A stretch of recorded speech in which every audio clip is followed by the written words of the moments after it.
ایک اور واقعہ یاد ہے کہ میہ فارکین شام کا شہر تھا اور اس کا قلعہ تھا پہاڑ پر.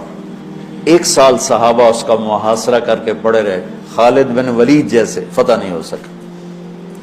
تو خالد بن ولید رضی اللہ تعالیٰ نے اعلان فرمایا کہ سارا لشکر روزے رکھو کہ اللہ اس کو ہمیں فتح کروا دے.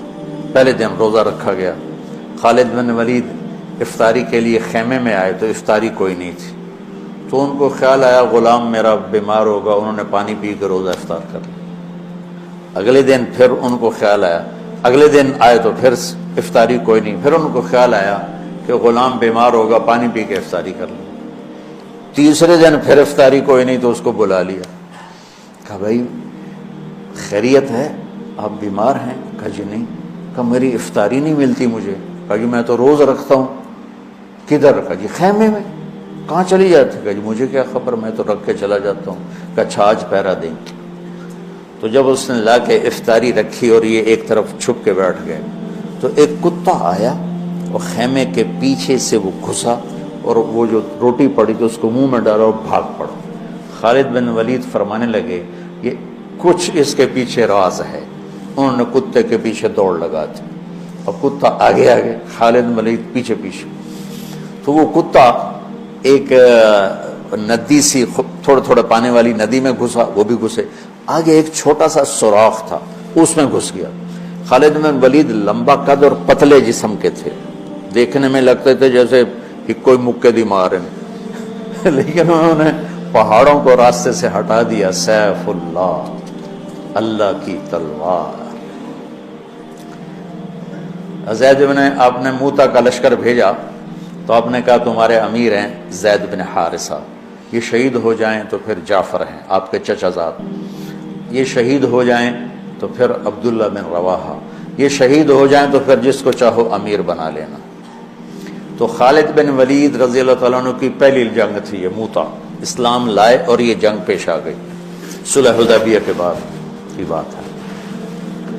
تو یہ موتا اردن میں ہے, میں وہاں 2-3 دفعہ گیا ہوں, 2 دفعہ گیا ہوں.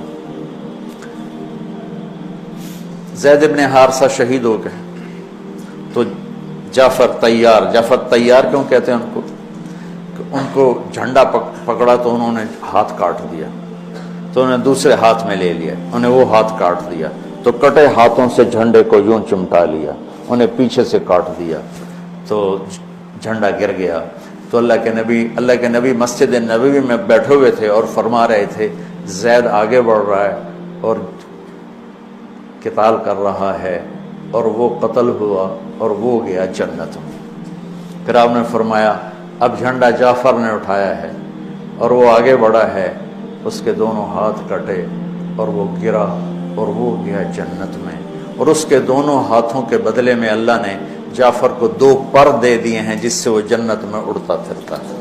اس لیے ان کو کہتے ہیں جعفر تیار.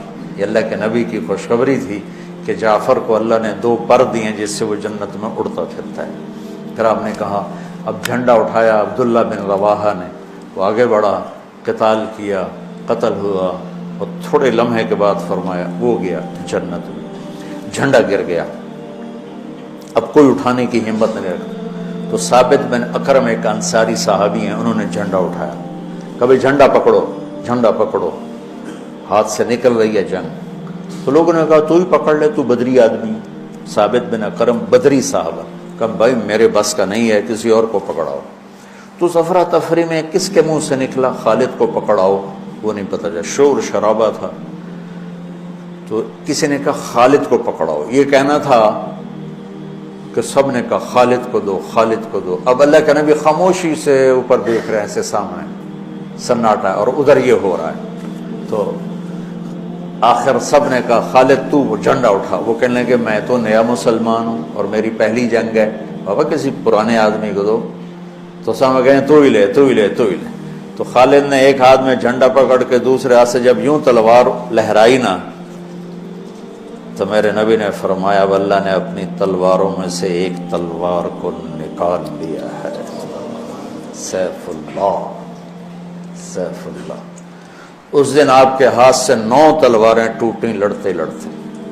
پھر اللہ نے ان کے ہاتھوں فتح نصیب فرمائی۔ 3000 کے لشکر نے 1 لاکھ پہ غلبہ پایا۔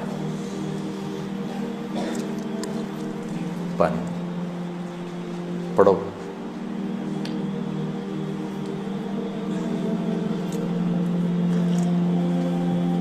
تو وہ اس سوراخ میں گھس گئے تھے، پتلے تو چلتے رہے سے رینگتے وہ سوراخ قلعے کے اندر جا کے کھلا۔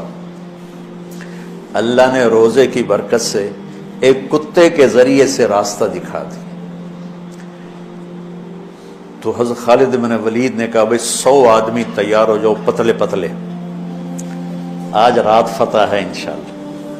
تو ان کو لے کے گھسے، صرف 88 اندر جا سکے، 12 ذرا تھوڑے سے ہیوی تھے وہ نہیں گھس سکے، تو 88 آدمیوں کو لے کر وہ اس سوراخ میں سے رینگتے ہوئے قلعے میں داخل ہوئے اور جا کے حملہ کیا، اور اللہ نے دروازہ کھول دیا، اللہ نے فتح نصیب فرمائی۔